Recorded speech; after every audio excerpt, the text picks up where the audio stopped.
On the back of the patch, you will see paper backing with numbers to show you the order of removal.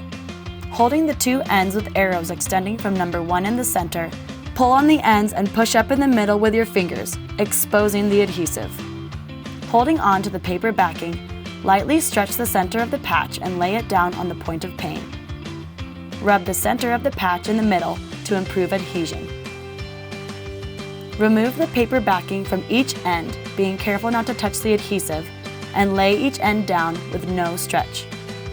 Continue removing the paper backing from each end in numbered order, making sure that each end has no stretch. Rub the tape to improve adhesion.